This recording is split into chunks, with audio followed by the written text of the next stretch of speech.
انت دلوقتي هتتكلم مع واحد لغته الاساسية الانجليش. اول خطوة هات النوتة بتاعتك وحط قدامك ال 14 كلمة اللي خدناها واللي انت كتبتهم تحت عنوان الحلقة التانية. تاني خطوة افتح الموبايل بتاعك وادخل على جوجل بلاي واكتب في البحث شات جي بي تي. هيظهر التطبيق ده، اضغط عليه وثبته في موبايلك، وبعد التثبيت اضغط على ايقونة فتح التطبيق وخليه يسمح بالوصول للميكروفون. شاشة التطبيق هتكون كده، اضغط على علامة التحدث دي هتظهر الشاشة اللي قدامك. ده معناه انك هتتكلم مع تشات جي بي تي لايف دلوقتي، وانك لو اتكلمت هيسمعك وكمان هيرد عليك. يعني لو قلت له صباح الخير يا بوي هيرد عليك ويقول لك صبحك بالخير يا ولدي. ولو قلت له جود مورنينج هيقول لك جود مورنينج. ولو قلت له كومون سافا هيقول لك سافا بيان. يعني بيتكلم كل اللغات وكل اللهجات، وده بقى اللي انت هتتكلم معاه.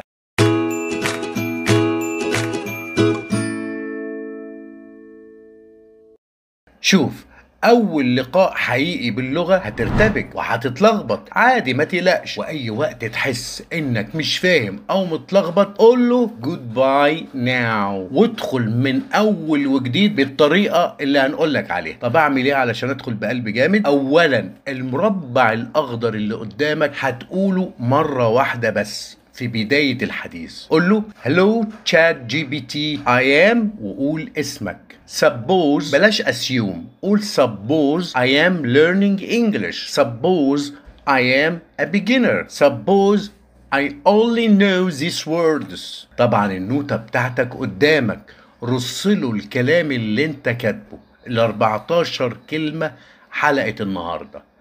common miss excessive water flush out toxins, liver, kidneys, responsible for detoxification, symptoms, dehydration, dizziness, tiredness, importance, health benefits. كده هو عرف انك لسه مبتدئ وهيعاملك على الاساس ده، يعني من نفسه مش هيتكلم كتير وهيعرف انك ما تعرفش الا الكلمات دي، فهيحاول يستخدمهم كتير معاك. كده المربع الاخضر انتهى، اللي كل ما هتبدأ معاه حوار هتقوله مرة واحدة. نيجي بقى على المربع الاصفر، تقول له can you make 3 simple sentences، يعني تقدر تعمل لي 3 جمل بسيطة using the word، باستخدام كلمة وتقول الكلمة، واختار كلمة من الكلمات ال 14 بتوع حلقة النهاردة. تعال نعملها. مثلا لو عايز 3 جمل بسيطة يستخدم فيها كلمة dehydration، هتقول ايه؟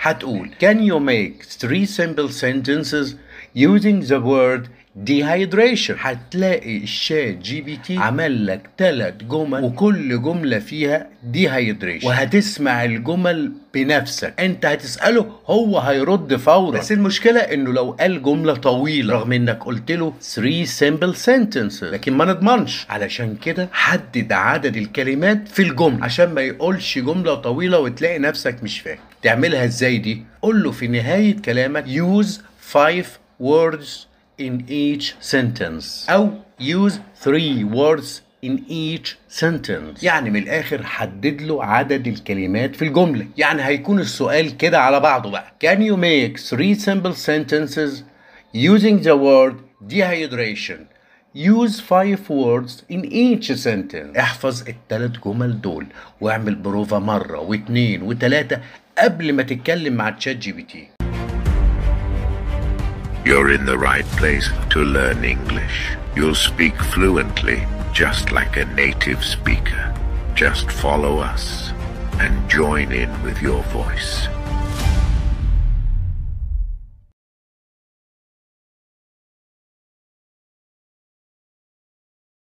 تقدر تغير في المناطق الحمراء. can you make 3 simple sentences. 3 ممكن تبقى 4 4 جمل او 5 او اي عدد من الجمل. نيجي بقى للمنطقة الحمراء اللي في النص، ممكن تبقى كلمة واحدة زي dehydration زي ما قلنا، ممكن تبقى كلمتين مثلا dizziness والtiredness، وممكن تبقى 3 كلمات 4 كلمات زي ما انت عايز. قبل ما تتكلم معاه لازم تحدد عدد الجمل والكلمات اللي انت عايزها وعدد الكلمات في كل جملة يقولها. يعني المنطقة الحمراء اللي تحت use 5 words in each sentence أو 4 words. أو لو أنت بقى قوي شويتين خليهم 7 words. يعني من الآخر خدها كأنها لعب واعمل تباديل وتوافيق زي ما أنت عايز. بعد ما تسأله هتلاقي صوت بالثلاث جمل اللي طلبتهم وفيهم كلمة الديهايدريشن زي ما أنت طلبت، وكل جملة فيها 5 كلمات اللي انت برضو طلبتهم. حبيت تغير وتطلب كلمة تانية هتعيد السؤال من الأول مرة تانية، بس المرة دي على كلمة جديدة زي مثلا كلمة symptoms. هتقول ايه؟ Can you make 3 simple sentences using the word symptoms? Use 4 words in each sentence. المرة دي طلبت من التشات جي بي تي 3 جمل وكل جملة فيها 4 كلمات. الراجل مش هيكسفك، اللي هتطلبه هيرد عليك ويحقق لك طلبه. طب لو انت قلت له Can you make 5 simple sentences using the word symptoms and dizziness? Use 4 words in each sentence. دلوقتي انت طلبت 5 جمل بسيطة فيها كلمة symptoms و dizziness ويكون عدد الكلمات في الجملة 4. طب لو عايز 3 جمل بسيطة وفيهم كلمات liver, kidneys, detoxification, responsible for، تقول لهم ازاي؟ وقف الفيديو وفكر.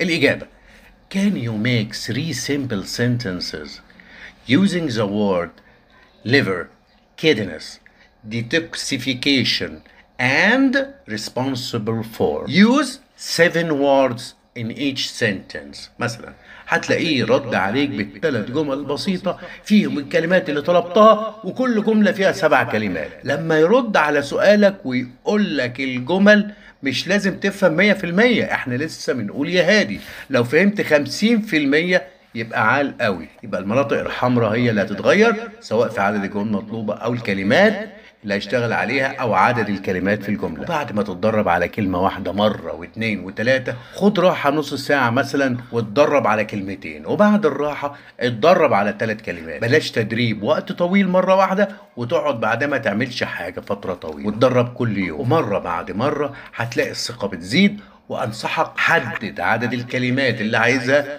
وعدد الجمل اللي عايزها والكلمات اللي هيعمل عليها الجمل.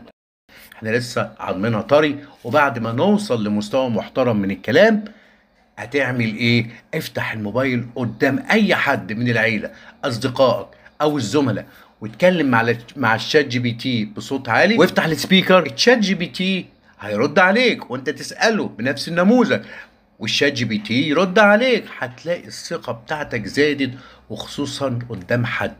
واوعدك انك هتدخل في مستوى متقدم جدا، بس انت تابع معانا الحلقات لحد ما نوصل انك تناقش التشات جي بي تي وتختلف معاه وهو يقنعك برأيه وانت تقنعه برأيك. يعني هتتكلم انجليش بطلاقة، وده هدف البرنامج. نشوفكم في الحلقة الثالثة اللي هتبقى كلها تمارين على الحلقة الثانية، وهنزود طبعا عدد كلمات. ونصيحتي اعمل نوتة وكل صفحة بحلقة، وكل حلقة فيها كلماتها والتعبير بتاعتها، تعابير مفيدة وعملية. خد الموضوع جد واسمع الحلقة دي مرة كمان لحد ما الكلمات تدخل عقلك الباطن. لما تلاقي نفسك جاهز ادخل على خطوة التشات، دعمنا بمشاركة الحلقة دي لأي صديق شايف انه هيتعاون معاك. وما تنساش اللايك، واكتب في التعليق الموضوعات اللي عايزنا نتكلم فيها او اي جملة من تأليفك على كلمات النهاردة بطريقتنا، او تجربتك حتى مع الشات جي بي تي للمرة الاولى، لاننا لازم نتواصل مع بعض والوسيلة الوحيدة هي التعليق. وانا هرد عليك لحد ما نعمل مجموعة على الواتس ونبعت لبعض فويس نوتس. ونشوفكم في الحلقة الثالثة ان شاء الله.